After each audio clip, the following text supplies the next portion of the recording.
iniciar ya. Bueno, antes de iniciar, preguntas, quejas, sugerencias con lo que vimos en la última clase.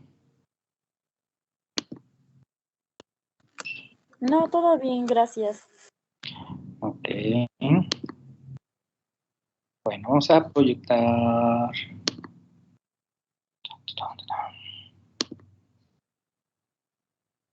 Ay, no estás.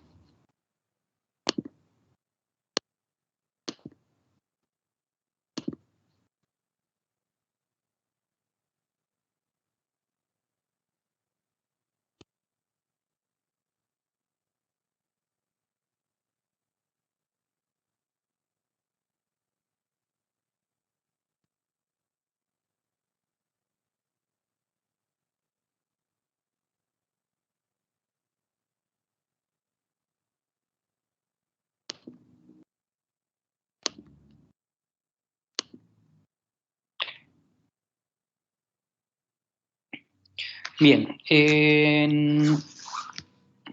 bueno, bien, con ustedes vimos la parte de historia, ¿cierto? Entonces, ahorita lo que vamos a ver es un poco de, bueno, estábamos platicando acerca de cuál es la importancia de la embriología en la parte clínica. Bueno, y ustedes mencionaron muchísimas cosas, todas ellas tienen que ver con la parte de utilizarlo como una herramienta para poder ver o analizar muchas de las enfermedades, muchos de los procesos que podemos ver en la etapa adulta o durante la parte pediátrica para poder corregir dar algunos tratamientos o algunas mejoras en la parte clínica de los pacientes. Bueno, obviamente pueden tener otras aplicaciones, pueden tener otro uso hacia otras técnicas o hacia otras metodologías. ¿Okay? Bueno, entonces, en esta parte, bueno, obviamente podríamos decir que proporciona los conocimientos acerca del comienzo de la vida humana. Eso lo vemos, por ejemplo, de cómo se pueden obtener los gametos, la característica de los gametos, tanto óvulo como espermatozoides, sus características celulares, sus características bioquímicas y moleculares pueden ayudarnos a poder saber o poder predecir cómo puede ser el desarrollo de esos embriones. Podemos analizarlos en sus características de cómo se va, las características celulares, su fenotipo, cómo es su desarrollo embrionario, cómo se van moviendo sus células para poder mejorar o poder predecir cómo va su desarrollo, así como también la etapa fetal, hasta la parte de la prenatal en la mayoría de los casos. Obviamente nos ayuda a comprender las causas de las variaciones de la estructura humana, es decir, que las afectaciones durante la vida intrauterina que pueden verse expresadas con algunas alteraciones o cambios morfológicos que pueda tener. Obviamente, claro, la anatomía macroscópica y explica el modo que se desarrollan las relaciones normales y anómalas. Por ejemplo, en el caso de estudios o en el caso, por ejemplo, en el desarrollo de fármacos o en el desarrollo de tecnologías o biotecnologías que utilizamos en la vida cotidiana, cómo pueden afectar de alguna manera el desarrollo fetal y embrionario. Por ejemplo, ahorita en una línea de investigación que tenemos en el laboratorio, nosotros, por ejemplo, estamos analizando cómo es el desarrollo, cómo las toxinas obtenidas de plásticos o microplásticos o lixiviados de plásticos, cómo pueden ejercer efectos dañinos durante el desarrollo. O, por ejemplo, podemos ver en el caso de efectos intrauterinos, como es el caso de las hormonas, por ejemplo, en el caso de una paciente con síndrome de ovario poliquístico, que es un ambiente hiperandrogénico, cómo puede modificar o cómo puede alterar el desarrollo neural, así como también puede ser, por ejemplo, el efecto de los ambientes hiperestrogénicos, como es en el caso de las pacientes que consumen anticonceptivos hormonales, cómo pueden modificar no solamente el cerebro, sino que también pueden hacer susceptible a algunos tejidos que puedan desarrollar algunas características en específico o que sean más susceptibles a tener algún trastorno en la etapa adulta. Otro ejemplo, por ejemplo, podemos ver en el caso de las pacientes con sobrepeso y obesidad, en cuyos metabolitos causados por la obesidad, que es un ambiente inflamatorio, pueden modificar totalmente el metabolismo del producto, como es en el caso, por ejemplo, diabetes gestacional, obesidad al nacimiento o sobrepeso al nacimiento, así como también problemas, por ejemplo, pancreáticos en esos bebés. Obviamente, yo creo que quien hace mayor uso de la embriología, pues obviamente van a ser los pediatras, que es a donde vemos la mayoría de las alteraciones que se generan durante la etapa gestacional. Sin embargo, ahora conocemos o ahora sabemos que no necesariamente los efectos que vamos a ver en la etapa pediátrica, no solamente, bueno, más bien que los efectos intrauterinos no necesariamente se van a ver reflejados en la etapa pediátrica. Ahora sabemos que lo podemos ver en las etapas juveniles y adultas o en la parte de la senectud, que de hecho el microambiente intrauterino empieza a predisponer a que el individuo en etapas juveniles y adultas puedan desarrollar algunas enfermedades como pueden ser problemas neurodegenerativos. ¿Okay? Bueno, obviamente la embriología se apoya de otras ciencias. No necesariamente es conocer la parte de cómo se desarrolla el ser humano. El ser humano depende de factores más pequeñitos todavía, como es en el caso de la genética. ¿Okay? Por ejemplo, el código genético, a las mutaciones a lo largo del código genético, nos puede llevar a algunas anormalidades que podemos ver desarrolladas o que se pueden ver expresadas a lo largo de la vida posparto. Por ejemplo, hay algunas enfermedades, por ejemplo, algunas cardiopatías que son dependientes exclusivamente del genoma, de la parte genética, y en algunos casos, por ejemplo, son dependientes totalmente del sexo masculino.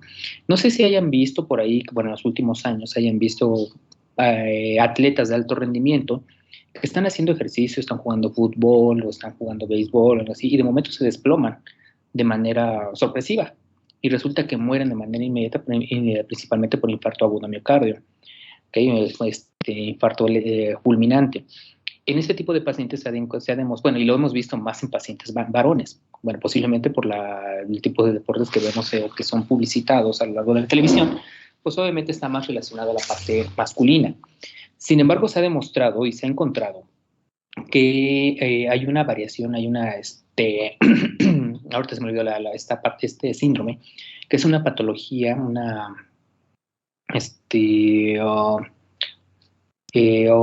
cardiopatía que está relacionada principalmente al crecimiento exagerado del corazón y es dependiente de una mutación en un segmento del cromosoma Y, ¿okay? Que es el que está definido para varones.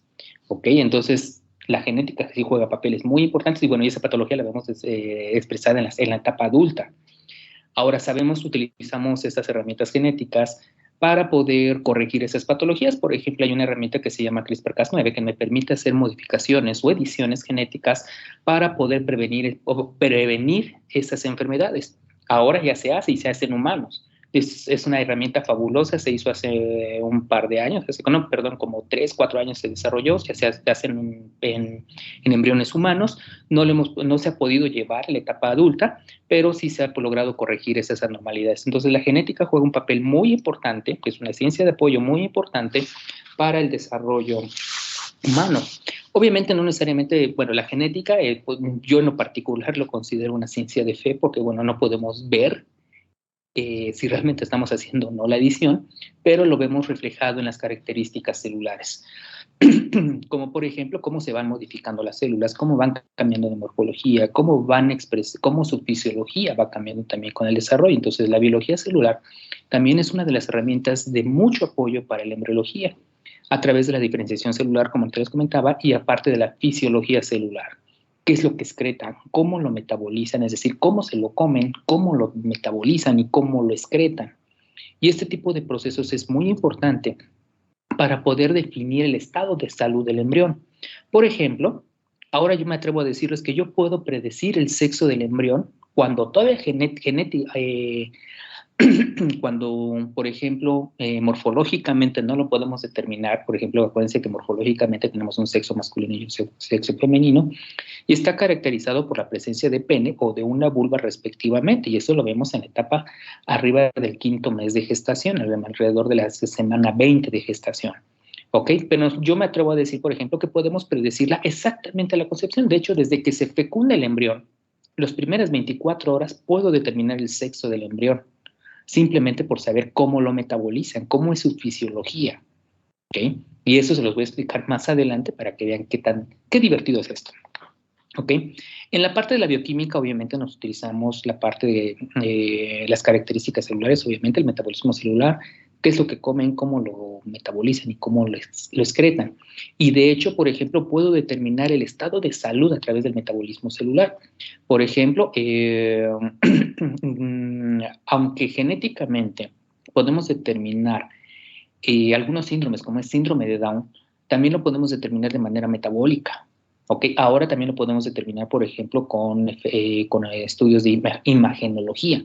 Pero metabólicamente, a través de la expresión de una proteína, puedo predecir que ese producto o ese embrión va a ser susceptible de poder desarrollar síndrome de Down, así como también otras patologías como puede ser cáncer, como pueden diferentes tipos de cáncer, obviamente, deficiencias en el metabolismo, por ejemplo, de glucosa, de lípidos, a través de la expresión o marcaje de enzimas o proteínas que esté expresando el propio producto. Entonces, podemos hacer eso.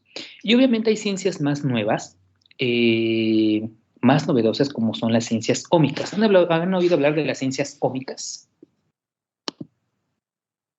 Porque a ustedes ya les va a tocar hacer diagnóstico con ciencias ómicas. De hecho, ya hay pruebas de diagnóstico por ciencias ómicas. ¿Alguien sabe lo que son las ciencias ómicas? ¿O las ómics?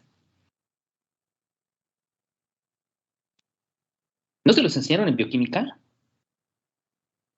Sí, eso es tradicional. Y hay bioquímica, ¿no? No. No. ¿Cómo? Yo estaba pensando, pero es bioquímica 1 y de ahí es lo básico para poder enseñar las ciencias ómicas. Entonces, ¿no se las enseñaron? ¿Quién les dio bioquímica? Para quemarlos. No es cierto, no se crean. ¿No? Nos dio el profesor Arturo. Ok, bien. Bueno, está bien. Vamos a enseñarles un poco de ciencias ómicas. Esto es ya ciencia de vanguardia. Estas son lo que ustedes van a utilizar para poder, por ejemplo, hacer diagnóstico. Actualmente ya hacemos diagnóstico utilizando ciencias ómicas. Por ejemplo, SARS-CoV-2, estas técnicas de diagnóstico por PCR, que es tiempo real o punto final. Eso sí se las enseñaron en bioquímica.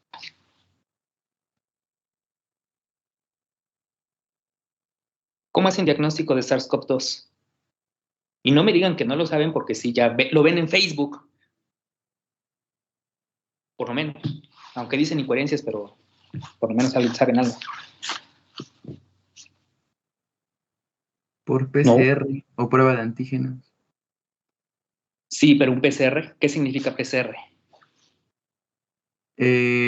Reacción en cadena de la polimerasa. Bien, ¿cuántos tipos de PCR hay? Ahí sí no sé. Muy bien, ahorita les voy a enseñar en qué consisten cada una de estas técnicas. Bueno, entonces, esas son ciencias ómicas, o sea, las ómicas o las omics es la nueva técnica, es lo más novedoso que puede haber en el diagnóstico de múltiples enfermedades. Aquel médico que aprenda de ciencias ómicas o mande a hacer un estudio de ciencias ómicas, aparte de apantallar al paciente, estarán por arriba de sus demás compañeros porque nadie aplica este tipo de técnicas. Entonces, ¿en qué consisten las ciencias ómicas? Se les voy a cambiar la pregunta. ¿Alguien sabe de lo que es el proyecto Genoma Humano? Esa sí se la deben de saber. ¿Qué fue el proyecto Genoma Humano? Por lo menos lo debieron haber escuchado en National Geographic o en Discovery Channel.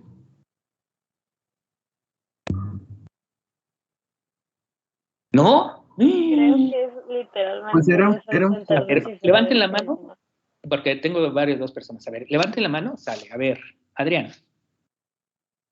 Bueno, yo que recordaba fue un proyecto llevado a cabo donde el objetivo principal era hacer un mapeo de lo que eran los cromosomas. Bueno, lo que vienen siendo los 23 pares de cromosomas.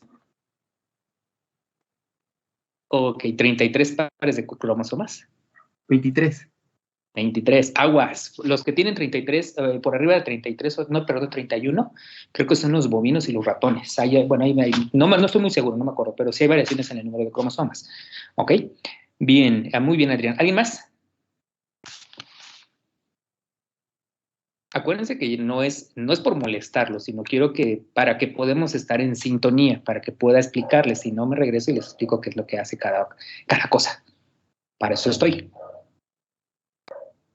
Nada más Adrián sabe. Nada más Adrián ve National Geographic. ¿O La Rosa de Guadalupe? Pues yo no recuerdo mucho, pero creo que a partir de eso se podían incluso como no sé cómo decirlo, como predecir enfermedades que pudieras desarrollar como cáncer, me parece. A partir de eso. No recuerdo bien. Ok, bien, ahorita, muy bien, ahí tienes un punto importante ahí, ahorita vamos a tocar. Naomi.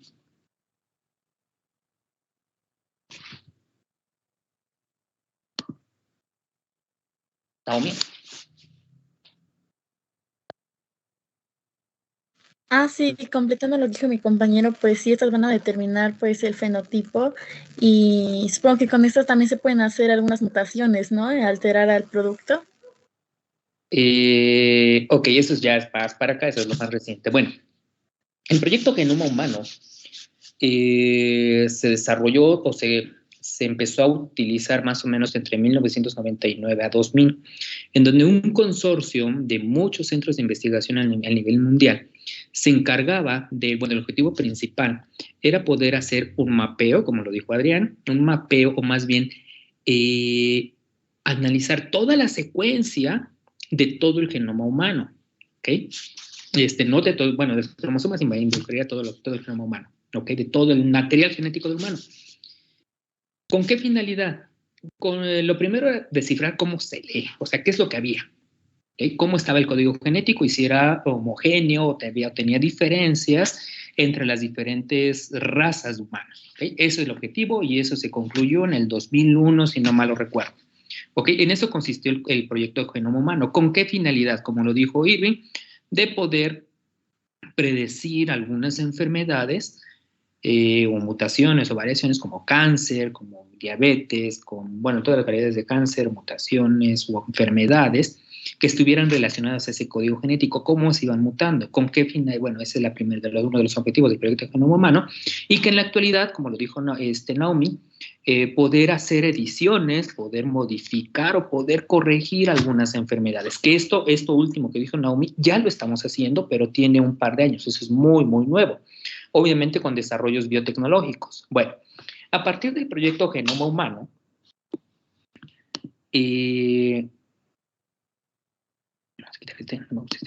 Uy.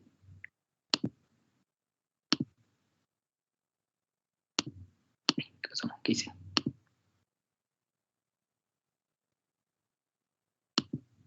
¿Qué hice? Modifique aquí. Perdón. Es que quería...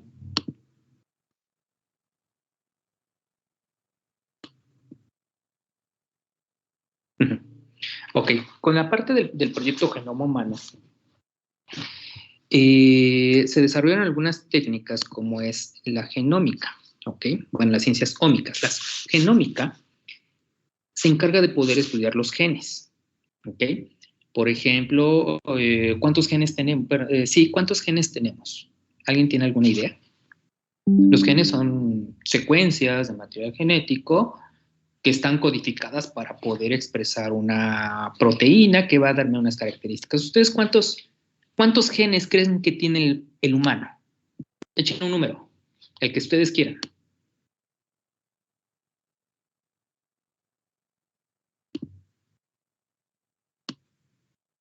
Porque esa es una parte importante. ¿Por qué nosotros nos podemos definir como qué nos hace diferentes de una especie a otra? ¿Cuántos genes tenemos? Echen números, así, echen a volar. 55. ¿Perdón? 55. No, estás bien corta, Nomi. 25,000. 25,000. Echen números, por ahí van. 20,000. Más o menos. Bueno, son 27,000 genes. De esos 27,000 genes son los que están compuestos el genoma humano. Y de esos 27,000 genes, los que realmente me permiten determinar las características de humano son alrededor de 7,000 genes. Los otros 20,000 se está tratando de descubrir cuál es su papel en la expresión de las características del humano. Imagínense, 7,000 genes y los otros 20,000, ¿qué? Pues no lo sabemos, ¿ok? Entonces, el estudio del genoma humano, el estudio de los genes, se llama genómica, ¿ok? Entonces, es la primera ciencia. Y esta se desarrolló a partir del proyecto Genoma Humano. El segundo de ellos es la transcriptómica. La transcriptómica es el estudio de los RNAs, mensajeros, ¿ok? Esto también es muy importante porque realmente un gen no me permite determinar las características fenotípicas de mi individuo o de alguna enfermedad, sino simplemente dicen que ahí están, pero no sabemos si son funcionales o no. Y entonces para poder determinar si son funcionales o no, necesitamos, acuérdense que el DNA se transcribe ¿a qué? ¿Cuál es el producto del DNA? El RNA. El RNA, exactamente, el RNA, entonces eso le llamamos transcriptoma. Y el estudio de los RNA se les llama transcriptómica. Ahora, el RNA se traduce ¿a qué? A una proteína, aminoácido. Ajá, a un aminoácido o una proteína. Y ese estudio se le llama proteómica. Los estudios de las proteínas se le llama proteómica. Por ejemplo, ¿por qué es importante la genómica, transcriptómica y proteómica? Supongamos que tenemos un gen que codifica para la expresión de insulina. ¿Ok? Bueno, entonces, ¿qué es lo que la insulina es? Una proteína. ¿Ok? Entonces, supongamos que tenemos el gen de insulina. Entonces, el gen está completo. Entonces, ese gen se transcribe para generar un RNA que está codificado para insulina. ¿Ok? Supongamos que no tiene alteraciones. Entonces, se lee, se traduce y se genera la proteína de insulina. Ok, no tengo problemas con ese paciente. Pero, ¿qué es lo que resulta, por ejemplo, si hago un estudio de genómica, hago un estudio de un gen, una secuencia genómica, el gen está completo, pero en el proceso de transcripción, por alguna situación, el RNA se lee de manera errónea. ¿Okay? En la transcriptoma, el RNA ya no es funcional. Se traduce, ¿y qué se traduce? Una insulina mal estructurada, o de hecho que no sea insulina, que se genera otro metabolito u otra proteína parecida a la insulina, pero que no tiene el efecto de la insulina. Entonces, ¿qué es lo que está sucediendo ahí? Tengo un paciente con problema de diabetes, ¿sí?, en donde genéticamente está correcto la persona, pero por alguna situación su transcriptoma, su proteoma está fallando. Y entonces, ¿cuál es el diagnóstico? Pues hay que buscarle un tratamiento que me permita generar esa proteína. ¿Okay? Por eso es muy importante este tipo de ciencias. ¿Okay? Ya los tratamientos farmacológicos los estamos dejando de lado.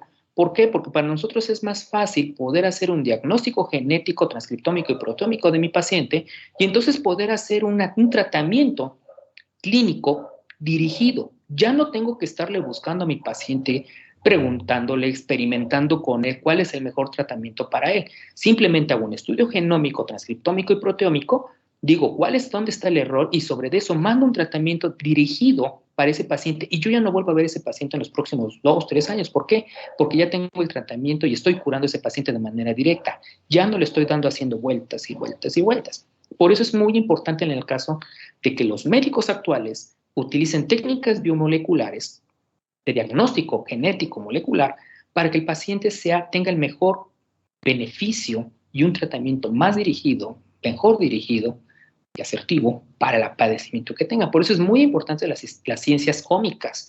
Yo, aunque no lo quieran creer, cuando yo empecé a ver esto, ay, es cierto, no puedo hacer eso. No, sí, ya lo hacemos. Y ya tenemos la experiencia, ya podemos decir, sí, este paciente tiene esto, esto y esto, y podemos tratarlo. ¿Cómo podemos predecir cáncer. Por ejemplo, cáncer de mama. ¿Podemos predecirlo? Sí.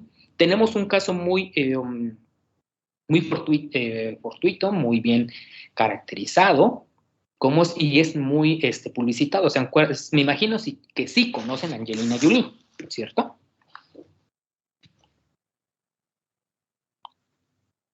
Me imagino. Ok.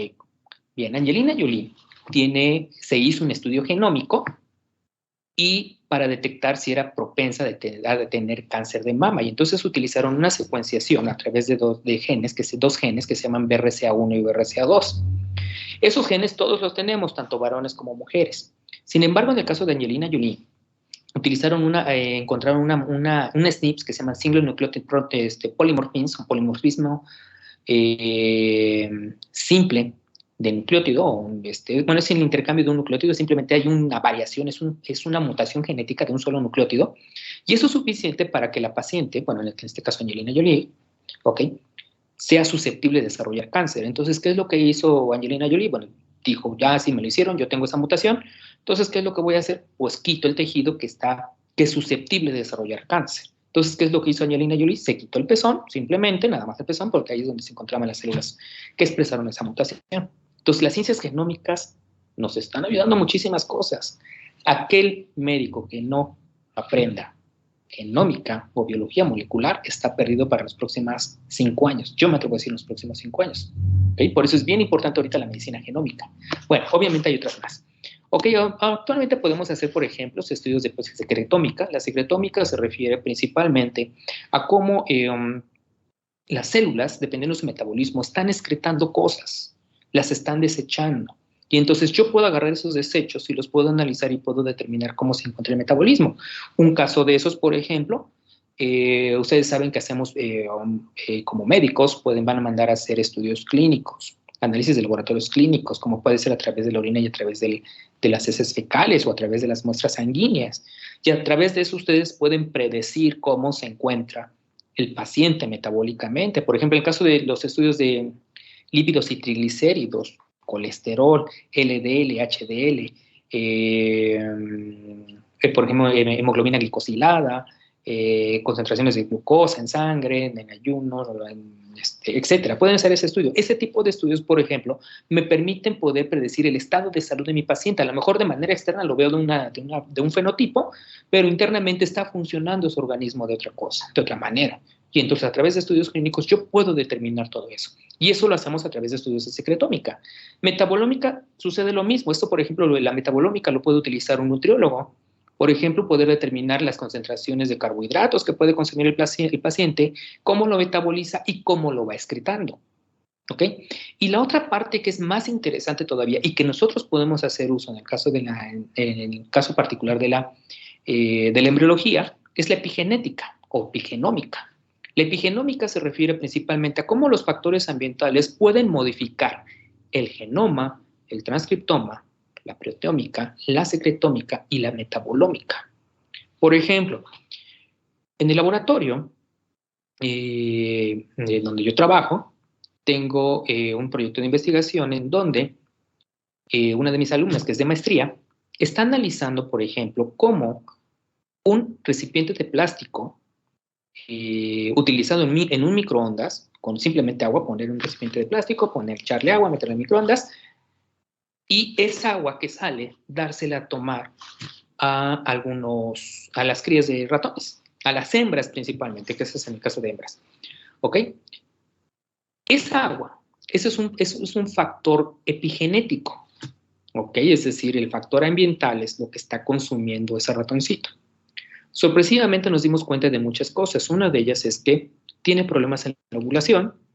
Las crías que nacen de esa mamá que consumió esos productos, esa agua calentada en un recipiente de plástico, presenta alteraciones morfológicas en las manos, en la cola, en la columna vertebral y sorpresivamente tienen problemas de hiperactividad, ansiedad y esquizofrenias.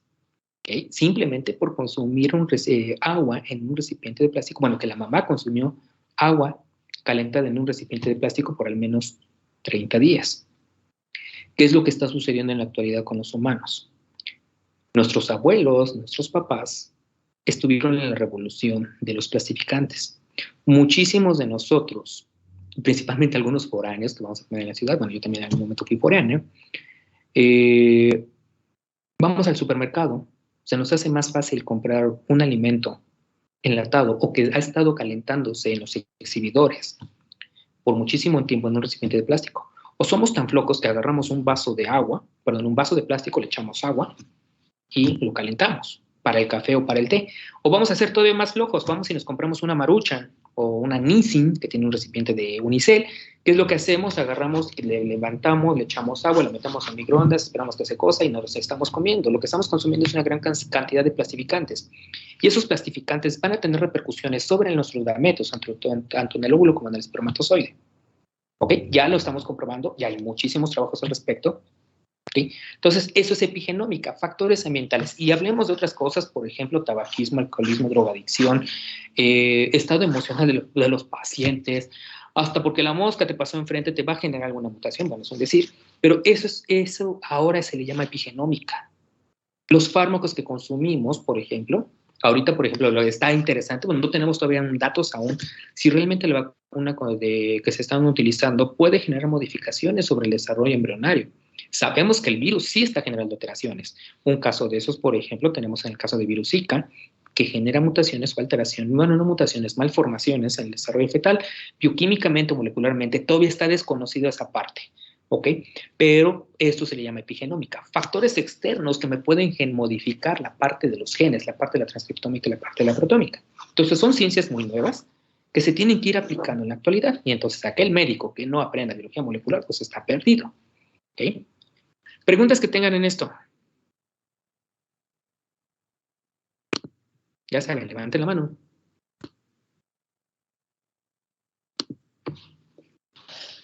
¿No? ¿No tienen preguntas? Bueno, entonces, en la parte de la genómica, obviamente hay otras ciencias, una parte muy importante y de hecho que regulan mucho de los procesos de la expresión de algunas enfermedades tiene que ver con el DNA, con el RNA y con las proteínas. ¿Okay? Bueno, entonces en eso hablaremos, por ejemplo, de lo que es la expresión génica. Ustedes saben que tenemos a lo largo de todo nuestro genoma, de todo nuestro material genético, hay segmentos que son genes, que son códigos de nucleótidos que se leen de alguna manera, generan este código y este código puede ser transcrito hacia un RNA mensajero y este RNA mensajero me puede llevar las proteínas. ¿Ok? Entonces, un gen A, B o C me codifica, se expresa para la generación de una proteína A, B o C. Eso es muy importante conocerlo. ¿Por qué? Porque todo el mundo piensa, o por lo menos de manera general pensamos que nuestros genes se expresan todos de manera simultánea. Y no es así. Algunos genes se expresan tiempo definido. Dependiendo de nuestra edad, se van expresando. Por ejemplo, muchas de las hormonas se tienen que expresar en un momento de la vida, no a cada momento. No tenemos hormonas a lo largo de toda la vida, no. Siempre hay picos, hay bajadas, algunas parecen planas y en algunos momentos de la vida, ¡pum!, tenemos un pico. Por ejemplo, en algún caso les voy a explicar cómo destruir la vida sexual de los varones, en el caso de las mujeres, y los varones cómo defenderse de ese ataque en contra de los varones. Pero ese es otro tema que vamos a verlo más adelante cuando veamos expresión génica y hormonas, que también es muy importante porque eso explica muchos de los procesos de infertilidad. ¿Okay? Bueno, entonces de todo esto hablaremos del dogma de la biología molecular. El dogma de la biología molecular, ustedes saben, ya me lo dijeron ahorita, que tenemos del ADN, el producto se le llama genoma, ¿verdad? Y el genoma se transcribe a través de una polimerasa dependiente de DNA, eso se le llama transcripción, y eso se expresa a través de un RNA mensajero. Ok, este RNA mensajero se le llama transcriptoma. Este transcriptoma se va a leer a través de una polimerasa dependiente de ARN, y se traduce hacia lo que va a ser una proteína. Y esto se lo va a llamar proteoma. Ok, obviamente el dogma de la biología molecular, eso solamente lo vimos hasta la década de los 70, si no mal lo recuerdo, con los estudios de Watson and Crick, con el estudio del genoma humano, y pues obviamente ha cambiado. Ok, sabemos ahora que los procesos de ADN, okay, de ADN, se replica, es decir, se generan copias, se transcribe para un RNA mensajero, se traduce para una proteína. Entonces esto, pues obviamente,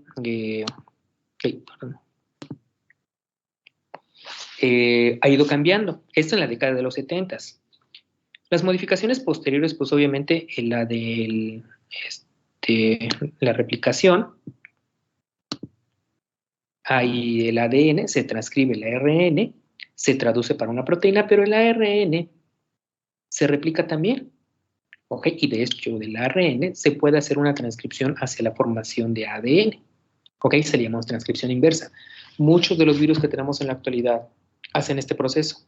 O, por ejemplo, técnicas de diagnóstico molecular utilizan el proceso de transcripción, retrotranscripción o transcripción inversa para poder determinar si el mensajero, perdón, el genoma o el gen que lo está codificando este RNA mensajero está correcto o no. ¿Okay? Y tenemos otro proceso, como es en el caso de, ya no solamente se trae transcripción inversa, sino que las proteínas también se transcriben, perdón, se replican. Por ejemplo, algunos virus o de algunas enfermedades utilizan estas proteínas que se llaman priones. ¿Saben de la enfermedad de esta enfermedad que se llama encefalopatía espongiforme bovina? Me imagino que sí. ¿Qué es la encefalopatía espongiforme bovina? Muy famosa en unos 20 años más o menos. ¿No? Híjoles, niños, necesitan leer más. Dejen de estar viendo Facebook, Twitter y cosas de esas, o fake news. Yo sí sé que creo. Muy bien, a ver, suéltalo. Pues es una enfermedad provocada precisamente por un prión, una proteína defectuosa, pero si no mal recuerdo, me parece que se transmite del ganado hacia los humanos, y pues Exacto. me parece que el cerebro adquiere una textura como de esponja o algo así, si no mal recuerdo. Muy bien. ¿Y eso cómo se le llama? ¿Qué nombre tiene esa enfermedad? Comúnmente. Pues, yo la conocía como enfermedad de las vacas locas, creo. Exacto, muy bien. La enfermedad de las vacas locas. ¿Ok? Que se llama, clínicamente se llama encefalopatía espongiforme bovina. Es una proteína, es un prión. Y dices, ¿y cómo se pudo meter? Bueno, a través de la carne de los bovinos. Entonces, ese prión lo que hace es que se pega directamente, bueno, si nos lo consumimos, nos lo comemos, viaja a través como una proteína, como un prión, llega a las células, genera una respuesta metabólica, genera replicación de esos priones, y entonces sigue generando más y más copias hasta que finalmente el cerebro se vuelve esponjoso, literalmente. ¿Okay? Y eso es debido principalmente porque empiezan a cambiar el metabolismo del cerebro y obviamente empieza a generar daños cerebrales. Uno se llaman seizures, como ataques epilépticos, de hecho no pueden sostenerse, etc. ¿Ok? Entonces, eso es un prión. Entonces, esto lo sabemos, que este proceso de proteínas también pueden replicarse. ¿Ok? ¿Podemos hacer replicaciones de proteínas en el laboratorio? Sí. Por ejemplo, esta técnica de estas vacunas nuevas que estamos utilizando para SARS-CoV-2 es utilizar herramientas biotecnológicas, por ejemplo, ARN. ¿A quién se le ocurría poner ARN mensajero como una vacuna? Dicen, ay, ¿cómo le va a hacer? Pues utilizan o explotan la maquinaria de la célula para poder hacer una transcripción inversa, generar la proteína o el gen, ¿okay? Que se pueda de alguna manera leer, transcribir y traducir para la generación de proteínas que puedan modificar el genoma o expresar o inducir la expresión de anticuerpos por parte de las células. Entonces, estas herramientas biotecnológicas, esta parte del desarrollo biotecnológico aplicado a la medicina, pues obviamente tiene muchísimas ventajas.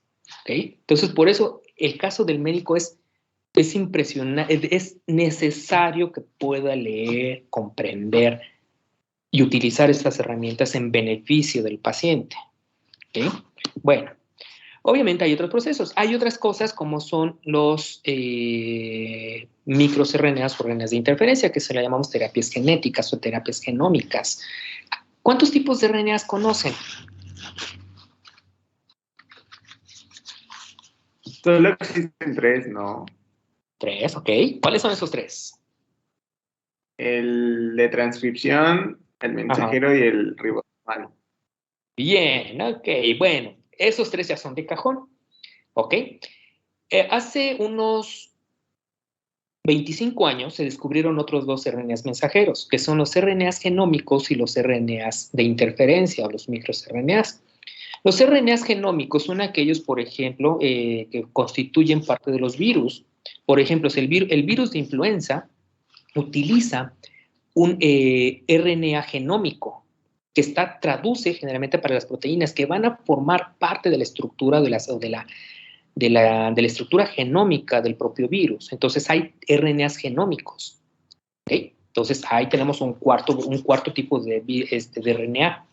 Y el quinto tipo de virus de RNA es los RNAs de interferencia o los microRNAs. Estos RNAs de interferencia o microRNAs se descubrieron más o menos entre 2003 y 2004. Es una historia simpática, así rápidamente.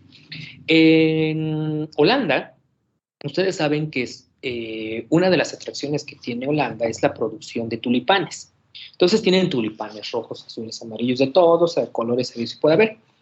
Entonces un grupo de investigadores, de esos que quieren generar nuevas cosas, dicen, yo quiero tener un tulipán negro, ¿sale? Y entonces, se metieron a modificar genéticamente a las plantas, a los tulipanes, y resulta que sí generaron uno, o sea, lo que es el pétalo del tulipán, que es de su tamaño más o menos, algunos expresaban la hoja color negro. Sin embargo, en algunos, en el 90% de ellos, la mitad era negro, que es la parte más apical, la parte más externa, y la parte interna era blanca. Y entonces se hicieron pruebas y pruebas y pruebas y pruebas y pruebas y pruebas, y nunca pudieron obtener una modificación en el color negro en su totalidad. Y entonces dijeron, a ver, algo está pasando, algo está interrumpiendo con la expresión, con los procesos de transcripción y traducción para generar la proteína que va a estar relacionada a la expresión del color negro. Y entonces encontraron, haciendo un análisis genético, obviamente un estudio genómico, encontraron unos segmentos de RNAs. ¿Ok? Estos RNAs son pequeñitos, más o menos entre 35 a 50 pares de nucleótidos. Dijeron, pues estos andan ahí flotando y quién sabe qué hacen. No traduce, ya analizando su secuencia, pues no traduce para nada. O sea, teóricamente no tiene ninguna función. Y entonces empezaron a analizarlos y resulta que se detectaron estas cosas que se llaman microRNAs, o en algunos libros los van a encontrar como RNAs de interferencia, microRNAs de interferencia, o bloqueantes, o humanos, etc. Entonces tienen varios nombres, pero en general se les considera como RNAs, microRNAs. ¿En qué consisten estos RNAs de interferencia? Bueno, en el genoma de la célula tenemos secuencias. Les digo, o sea, tenemos 27,000 genes, 7,000 genes nos van a permitir determinar las características del humano y los otros 20,000 no sabemos para qué. Entre esos 20,000 que no sabemos para qué, hay unas secuencias que se llaman microRNA, ¿ok? Se unen en loops, se generan así en dobletes o quedan así. Utilizando la maquinaria de exportación nuclear a través de moléculas como son enzimas, como son DRUSHA y DGRC delta, ¿ok? Se modifican y utilizando los mecanismos de exportación nuclear, las llevan hacia el citoplasma. En el citoplasma, enzimas como Dicer las va a cortar y las va a separar. Entonces, un segmento de RNA es transportado por un complejo proteico que se llama RISC. Y RISC lo pega al RNA mensajero. Entonces, al pegarlo al RNA mensajero, ¿qué es lo que va a suceder? Que llega la polimerasa y ¡pum! Se bloquea. Ya no permite la expresión de la proteína. ¿Qué es lo que va a suceder? Que no se exprese la proteína y me evita la enfermedad. O la otra, que el RNA, al tener el complejo RISC con el microRNA, pues lo lleve a degradación del mensajero. Y entonces, ¿qué tenemos como consecuencia? Que no expresamos la proteína. Ahora sabemos, por ejemplo, que muchas de las enfermedades son dirigidas por estas maquinarias de microRNAs. Por ejemplo, tenemos supresores de tumores. Supongamos, yo tengo mi genoma, me toco madera porque no me dé, pero supongamos un tumor, yo soy susceptible, es decir, a tener cáncer de páncreas y cáncer de colon. Entonces, ¿pero por qué no expreso la enfermedad? Porque hay un microRNA que dice, ya identificó ese daño, y entonces lo que va a hacer es suprimir la expresión de ese tumor o esas modificaciones celulares. ¿Okay? Entonces, son sistemas de protección que tienen las propias células. Obviamente hay otros que funcionan como oncogenes, es decir, que van a facilitar o van a poder inducir la expresión de algunas enfermedades. ¿Ok? Como de cerebro, de células beta, de cabeza, de pulmones, de testículos. Entonces, ahora sabemos que el desarrollo, y esos son poquitos, hay muchísimos más. Muchos han hecho investigación acerca de microRNAs. De hecho, están desarrollando microRNAs para poder combatir la expresión de otras enfermedades. De hecho, hay estudios de microRNAs, eso se le llama terapia biodirigida genética, en donde yo puedo diseñar esos segmentos de RNA, se los inyecto a mi paciente, esos microRNAs viajan a las células o a los tejidos a donde van a hacer el efecto, generan los microRNAs y bloquean la expresión de proteínas que pueden ser dañinas para la célula. Y es bien sencillo, bueno, relativamente sencillo. Lo único que hay que saber es genética, bioquímica y biotecnología molecular. Es lo único que necesitamos para hacer terapia dirigida. ¿Quién lo hace aquí en México? Nadie. No hay médico que haga biotecnología de genética molecular. Muy poca gente lo está haciendo. Actualmente ya está cambiando esa tendencia. Entonces, aquellos, por ejemplo, he visto comerciales a las 2, 3 de la mañana que aparecen en la televisión hablando de genética, bioquímica, molecular y todo eso, de terapias biodirigidas, y les soy sincero, lo que están diciendo son puras incoherencias. ¿Okay? Entonces, sí es muy simpático el asunto. Ahora, la expresión de los genes para poder modificar todo este proceso, en el caso de los embriones humanos, es dependiente, por ejemplo, del tiempo.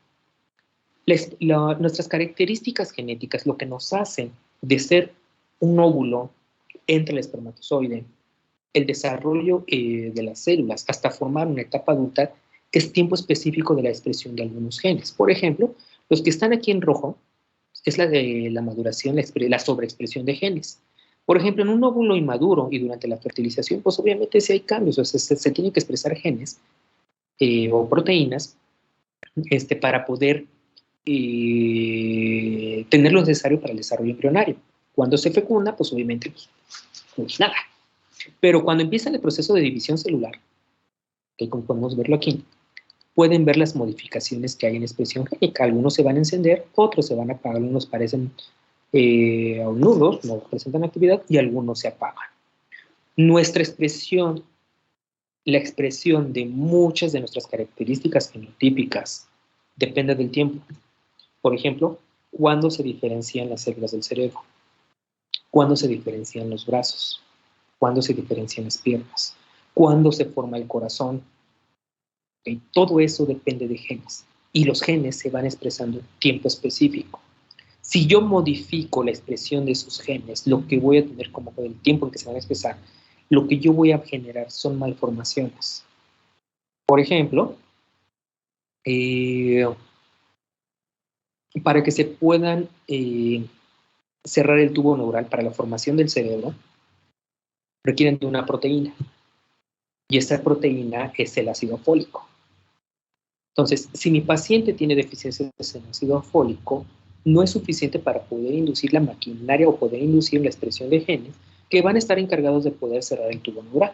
¿Qué voy a tener como consecuencia? Que mi pacientito, bueno, el que iba a ser mi pacientito, porque se va a morir seguramente, es que no genere el cerebro, pueda tener anencefalia o microcefalia o una espina bífida, que no es letal para el embrión, pero que puede subsistir, pero que ya tiene alguna malformación. La expresión, por ejemplo, de las extremidades.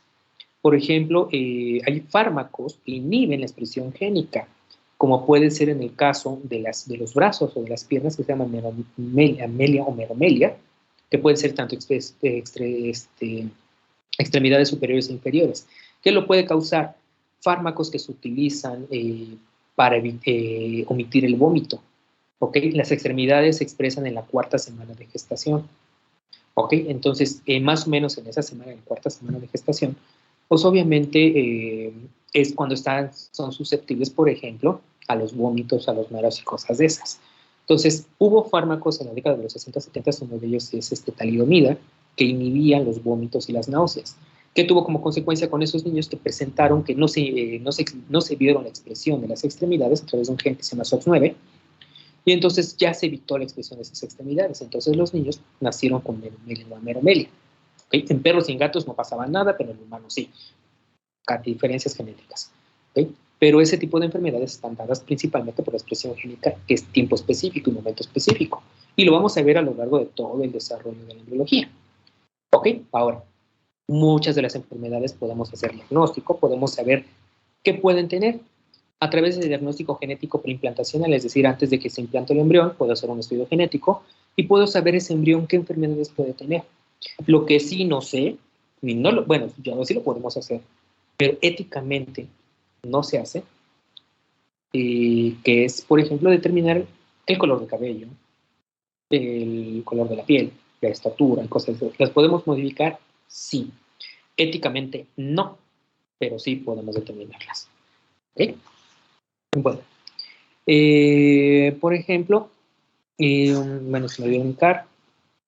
Podemos determinar cómo se encuentran los embriones, por ejemplo, con técnicas de reproducción asistida. Sabemos ahora que los óvulos son susceptibles a muerte celular. Si yo saco un óvulo del folículo o del ambiente intrauterino o un tubárico, disparo la activación de algunos genes, como por ejemplo respuesta a estrés, en donde, por ejemplo, esto es muy importante, induce la muerte celular. Los óvulos de pacientes que se someten a una técnica de reproducción asistida de alta complejidad, los óvulos los saco, los meto en una caja Petri. Cuando yo los saco de su ambiente óptimo, pues obviamente induce su muerte. Lo fecundo, desarrolla un embrión y ese embrión lo implanto. El problema que va a tener ese embrión es que ya tiene una etiqueta, una señal de decirle, pues me tengo que morir. Tú me fecundaste, bueno, sí, ya voy a nacer, voy a desarrollarme, pero tengo un daño. Y este tipo de daños que lamentablemente lo han hecho de lado, es lo que está generando, por ejemplo, problemas de infertilidad, problemas de baja producción de gametos, o problemas neurodegenerativos, pulmonares y en el neurodesarrollo de pacientes. Y de hecho, ahora hay muchísimos estudios, si ustedes buscan y hacen una búsqueda, por ejemplo, niños obtenidos por técnicas de reproducción asistida que están presentando muchas anormalidades. El objetivo es también tener una descendencia, pero esa descendencia como bien, ese es el problema que tenemos en la actualidad. ¿Sí? Hay otras cosas, por ejemplo, más interesantes, más interesantes que me gustaría explicarles en la siguiente clase. Bueno, preguntas que tengan, chicos.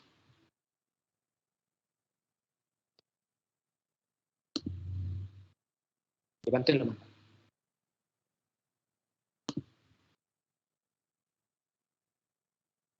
Preguntas, quejas, sugerencias. Pues creo que no. ¿No? Bueno, ok. Bueno, entonces, entonces nos estamos viendo el día de mañana, ¿sale? Y vamos a continuar con una parte, por ejemplo, de esos estudios de biología molecular, cómo nos ayudan principalmente a la embriología y obviamente otras herramientas, otros equipos que utilizamos para embriología, ¿de acuerdo? Bueno, nos estamos viendo, chicos, nos vemos mañana. Cuídense. Hasta luego.